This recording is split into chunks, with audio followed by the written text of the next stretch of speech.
Please be seated.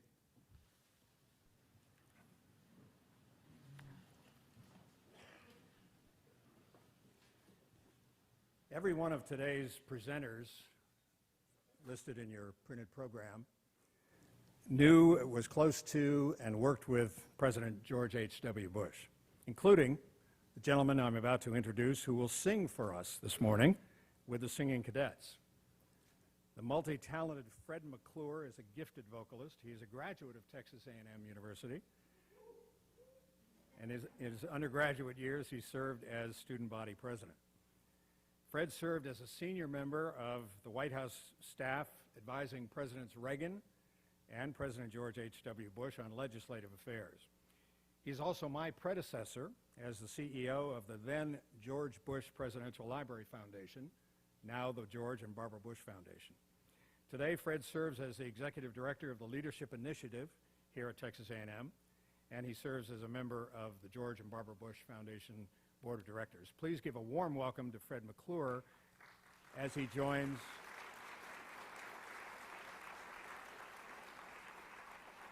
the Singing Cadets.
God bless America,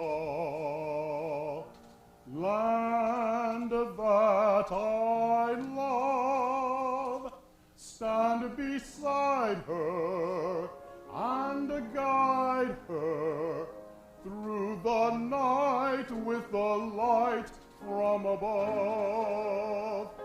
From the mountain to the prairie, to the ocean, white with foam.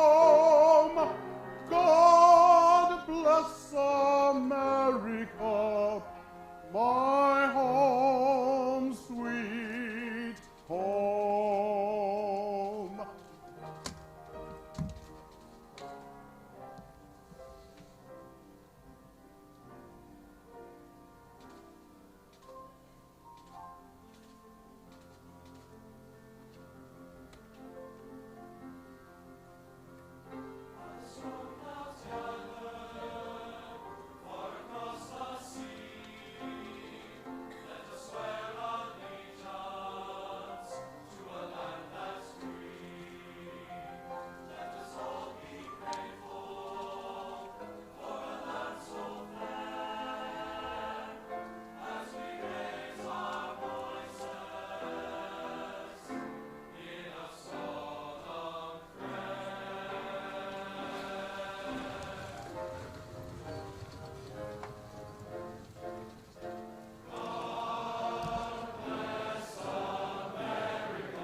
Fred, that was wonderful. Thank you very much. Thank you.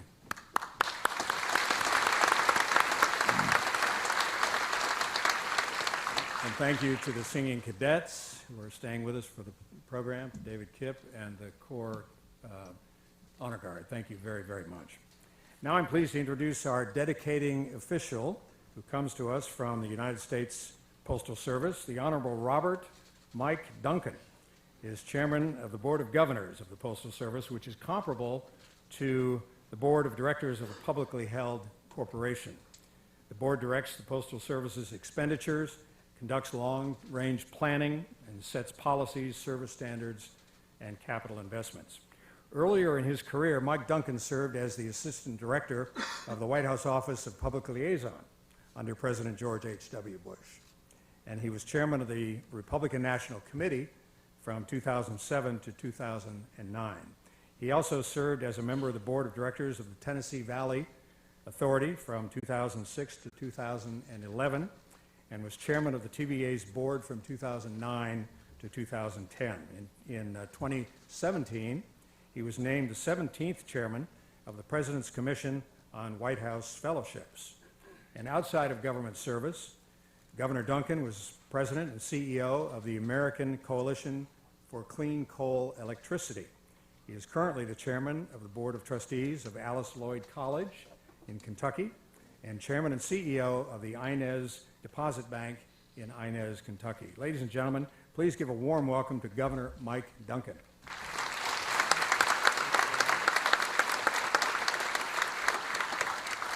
Well, good morning. Welcome.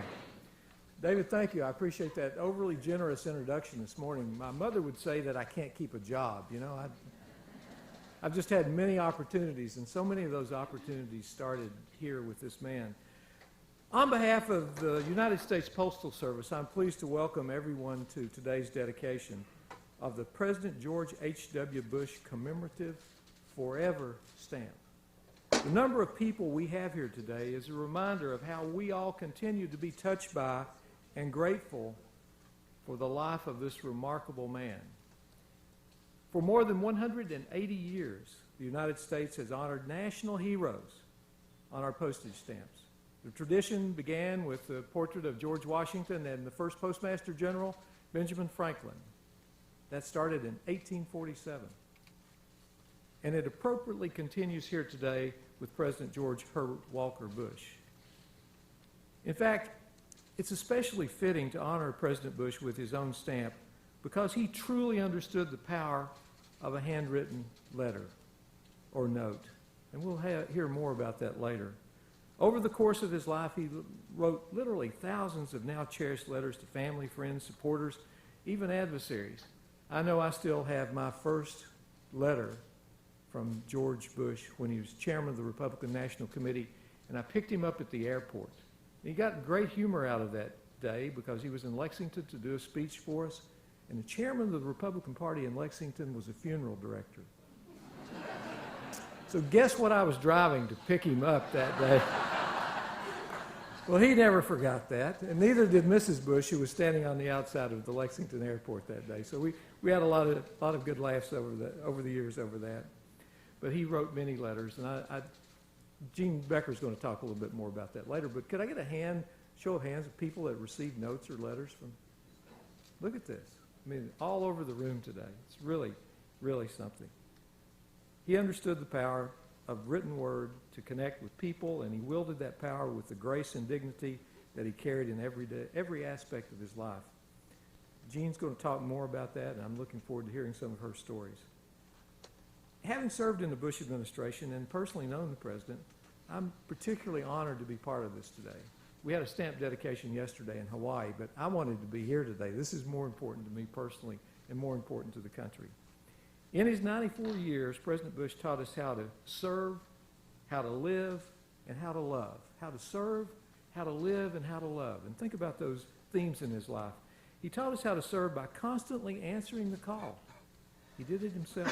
When he was just 18, he became one of the youngest pilots in the Navy during World War II and went on to fly dozens of combat missions and survive being shot down in the Pacific. You know those stories. They're absolutely true and meant a lot to him. After the war, he went on to serve as a United States congressman. He U.S. Ambassador to the United Nations, Chairman of the Republican National Committee, Chief of the U.S. Liaison Office in China, opening up relations there, Director of the Central Intelligence Agency, Vice President under President Reagan, and then finally, arguably the most qualified man ever to sit in the Oval Office, he became President of the United States. Quite a resume. As President, George Bush wisely and steadily led a nation through a tumultuous period, think back, where we saw the end of the Cold War. Lots of mistakes could have been made during that period of time, but they weren't. He saw the end of unification of Germany with NATO, saw that through. He also led an unprecedented multinational coalition during the Persian Gulf War that led to Kuwait's liberation from Iraq. Remember how proud we were of that? America stood up, America at its finest. Here at home, President Bush signed historic legislation that prohibits discrimination against those with disabilities. I look in the audience and I see people today that worked on the ADA signing ceremony. That was a proud day for the Bush administration. I'll never forget being there that day. In his retirement, he helped work with victims of natural disasters in Asia, Caribbean, and the United States. George Bush also taught us how to live. He taught us how to serve. He taught us how to live. He was a serious man who made a point of not taking himself too seriously, and he loved jokes. You always needed to have a new joke for him, even if the target of the joke was him. Remember when he invited Dana Carvey to the White House to do the impersonation? And what was that for? To cheer up the staff because they were down. He loved good stories and good jokes. He and President Reagan exchanged those often. Well, when he wasn't busy, you could always find him taking out a family or friend or host on the boat Fidelity. Now, I have another story about that, too. I was invited up to Kennebunkport along with some other people, and we were getting ready for lunch, and he said, "Come on, I'll take you across, and we'll take the boat." And Mrs. Bush looked at me. I'd worked with her before, and she said, "No." She said some other things I won't repeat today. But she said, "You're crazy if you do that." Well, I thought, no, it couldn't be that bad. I could see where we were going, so I went in, and the first thing that happened was the Secret Service grabbed a hold of my belt, and the guy said, "Buckle up." And I thought, what's he talking about? Well, it wasn't very long until I saw that boat go straight like that, and we were on our way. It took me a while to recover before lunch, but I know many of you have stories like that working with him. The Fidelity was one of the prides of his life. Well, we'll always remember our former president who marked his 80th, 85th, and 90th birthdays by skydiving. This sense of joy and wonder remains, and what a gift to us it is to be alive and to use every moment possible. Well, finally, George Bush taught us how to love. How is that? Through his service, he taught us about the love of country and the love of community. But the only thing that President Bush loved more than his country was his family. He was a devoted husband, father, grandfather, great-grandfather, the patriarch of a family that continues to give back to this country. Our stamp today is just one small way we can remember President Bush and honor his legacy. The portrait of President Bush on this stamp was painted by the renowned artist Michael Diaz and is based on the photograph taken by Timothy Greenfield Sanders in 1997. The art director and stamp designer was Phil Jordan. I trust you'll agree this stamp perfectly captures the spirit and essence of a truly remarkable man. Now I would like to invite our distinguished speakers and guests to join me as we dedicate the George H.W. commemorative stamp on stage.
Thank you, Mike, and thank you, everyone. Isn't that a wonderful image? Wonderful stamp. When we unveiled the artwork in April, a couple months ago here at the library, a number of people wanted to know, well, where did the image come from, and who chose the image for the stamp? Well, I doubt that George Washington got to choose his image in 1847, but George Bush did get to choose his. And the image actually came from a photograph that originally was on the cover of Texas Monthly in 1997. It was a picture of President and Mrs. Bush together, and the cover was part of a cover story on the fact that we were dedicating the Presidential Library in 1997.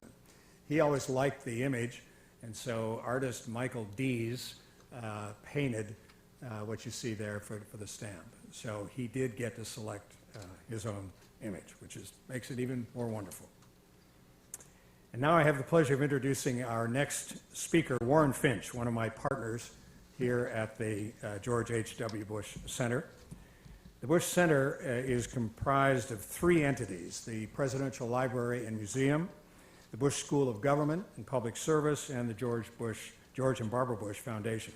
Warren Finch is the director of the George H.W. Bush Presidential Library and Museum. Warren has 30 years of experience working with the National Archives, beginning with the Office of Presidential Libraries in Washington, then with the Ronald Reagan Library in California. He was detailed from the National Archives to the White House in 1992 to assist in moving the Bush presidential materials to College Station, Texas. And I'm happy to say that he has been here ever since. He has served as the director of the Library and Museum since 2004. I'm delighted to introduce my colleague and great friend, Warren Finch.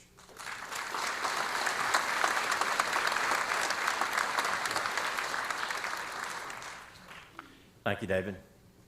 Howdy. Howdy. And welcome. It's been a little over a year since we lost Mrs. Bush, and just about 6 months ago that President Bush died.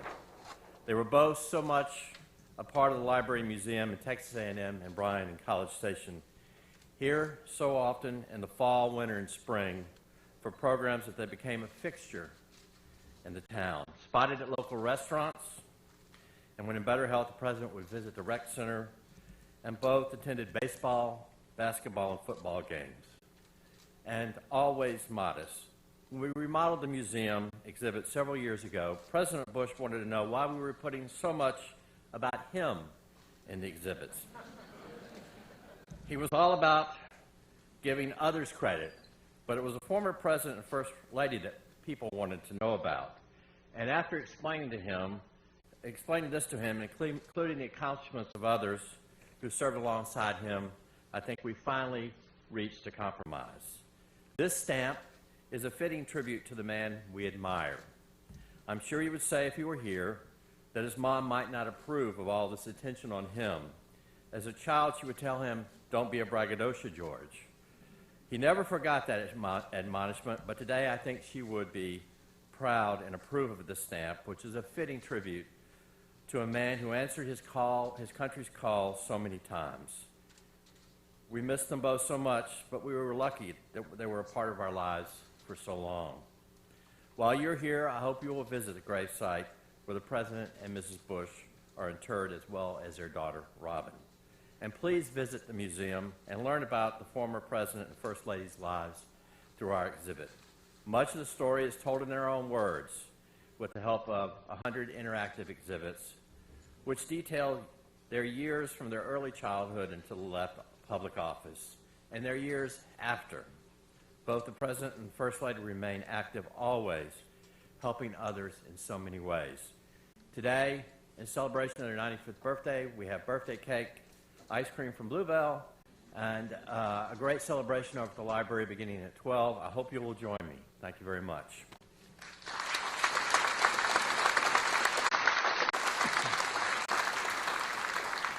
Warren, thank you very much, and thank you for your outstanding leadership as the director of our Presidential Library. Our next speaker is Chase Untermeyer, who service and work with President Bush dates back to 1965. Not trying to age you, Chase, but probably longer in service than any of our other speakers. Chase is the former ambassador to the country of Qatar and is the current chairman of the Qatar America Institute in Washington, D.C. Chase has enjoyed a varied and distinguished career, having served in the Navy, served in state and federal government, with additional work in journalism, academia, and business. In 1980, Chase served as Vice President Bush's executive assistant, and he went on to serve as Assistant Secretary of the Navy in the Reagan years, and as Director of White House Personnel in President Bush's administration. He's the author of 3 acclaimed books on the Reagan-Bush era that are based on his diaries. Like President and Mrs. Bush, Chase has been a faithful diarist. Having started the practice when he was 9 years old, it continues to this day. Please give a great warm welcome to our friend, Ambassador Chase Undermeyer.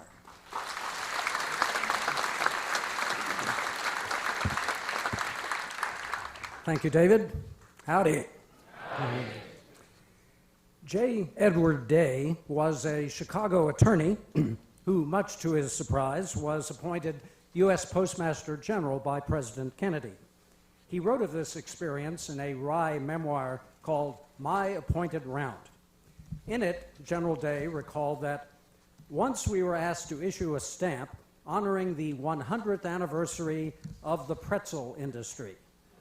I suggested we would be glad to issue a pretzel stamp if only someone would come up with a glue for it that would taste like beer. Day continued, I repeated that remark in a speech to a small group in New Orleans after dinner at Antoine's. A brewery owner present jumped to his feet and said, Mr. Day, I have the solution to your problem. Our beer tastes like glue. Now, it's just as well the stamp being issued today is self-adhesive and needs no glue, because President Bush would have insisted it tastes like a vodka martini. George Herbert Walker Bush climbed to the White House atop all the personal notes and letters he wrote. Well trained by his formidable mother, he never let even a day pass before he took out a card or piece of stationery and penned his thanks, greetings, regrets, observations, congratulations, consolations, condolences, encouragements, jokes, gentle jibes, and much else to whomever he had just seen or just thought about. Once, an autograph catalog offered for sale a typical blue-bordered card by the then Vice President of the U.S., who had written something like, Dear Mr. and Mrs. Steinhardt, Barbara and I send our best wishes to you on your 50 years of marriage. Many, many more. Now, he probably wrote the card in immediate response to the request of a friend, a campaign aide, or a Secret Service agent. It was listed at $600.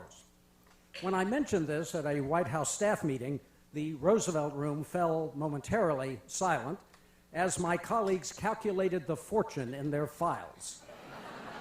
Dozens and dozens of such notes times $600. But quite quickly, the reality of the marketplace hit. America was virtually papered with blue-bordered cards from George Bush. No way they could bring that much. True, but what each card and letter did bring was a smile of gratitude for the simple thoughtfulness of a man who took the time to write them. And in conveying George Bush's heart, those 2 or 3 handwritten lines on each card were more successful and impactful than pages of typed official sentiment. To all youngsters present, and that means pretty much everyone other than myself, this is the radical, outside-the-box, terribly effective business technique that President Bush's life teaches us. Yes, you can text or email or Instagram people today, and they will be glad you did.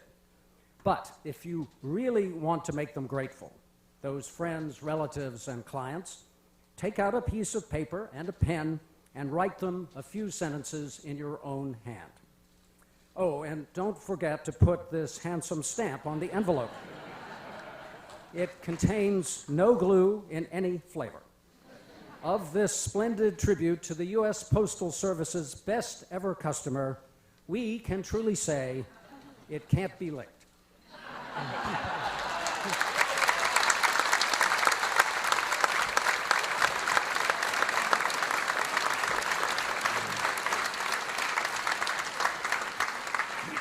Thank you, Chase.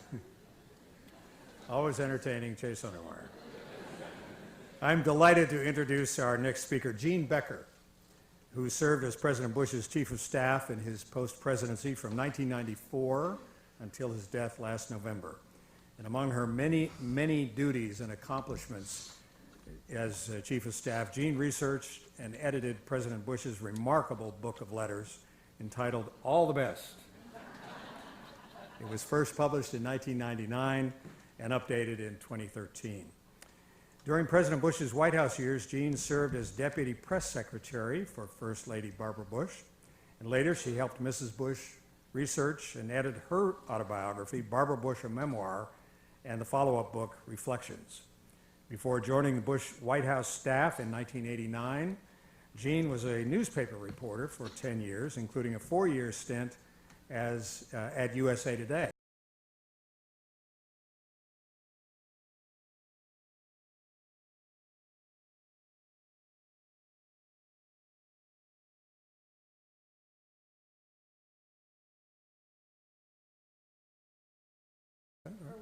For 1 year. Right. Gene is a member of the boards of directors of all of the Bush's legacy foundations, including Points of Light, the Barbara Bush Foundation for Family Literacy, and the George and Barbara Bush Foundation. And in her spare time, she serves on the advisory board of the Bush School of Government and Public Service. Today, Gene is actually working on 2 new books, one on Barbara Bush, soon to be published, we think, and then after that book is out, she will start on a book on President Bush. So stay tuned for news on both of these future bestsellers. Gene Becker.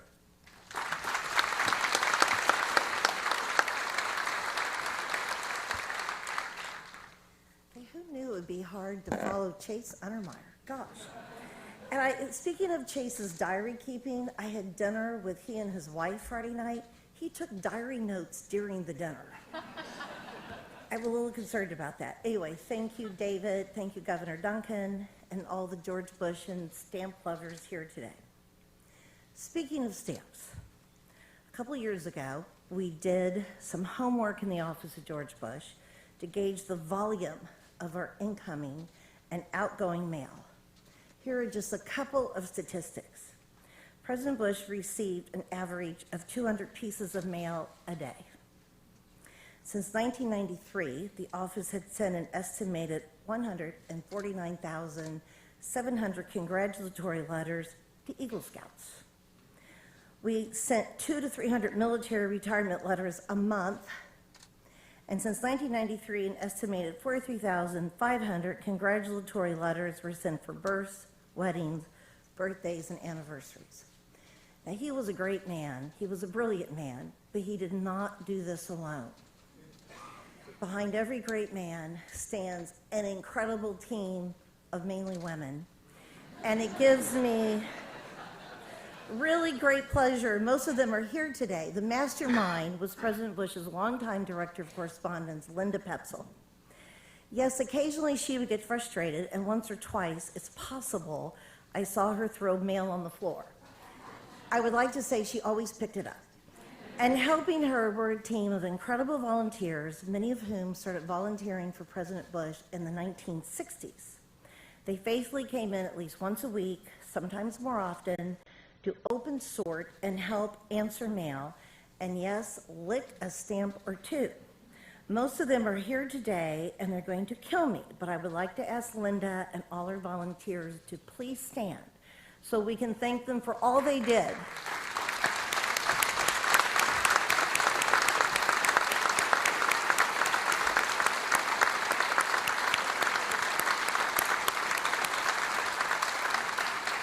Okay, you have to sit down because I only have 3 minutes. So when President Bush left office, people, of course, encouraged him to write his memoirs. He was rather allergic to this idea. The good news was we figured out he had already written his memoirs through literally the tens of thousands of letters he had written during his lifetime. When put together, they told the story of a man whose life was rich, exciting, important, and sometimes just plain fun. Thus, the book, All the Best, was born. You can buy it at the library museum store. It seemed appropriate today to share one or two letters with you, but when I started thinking about what to read, what a tough decision. I'm not going to go over his accomplishments because Governor Duncan did a great job of that. But I thought, oh my gosh, I could read about his presidency, his vice presidency, the CIA, the United Nations, China. Literally, last night at 10:30,